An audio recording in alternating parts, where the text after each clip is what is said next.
Кашель– это защитная реакция организма на микробы, мокроту, слизь. И от всего этого надо как можно быстрее избавляться. И сегодня я приведу вам простой бабушкин рецепт от кашля, который достаточно легко приготовить в домашних условиях. Лук в народной медицине всем известен как действенное средство от многих болезней.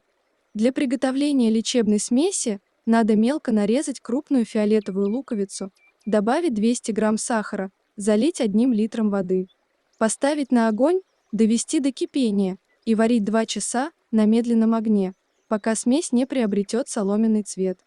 В теплую готовую смесь добавить 2 столовые ложки меда и сок с 2 лимонов. Хорошо перемешать. Принимаем 3 раза в день, за 20 минут до еды. В теплом виде по 1 столовой ложке.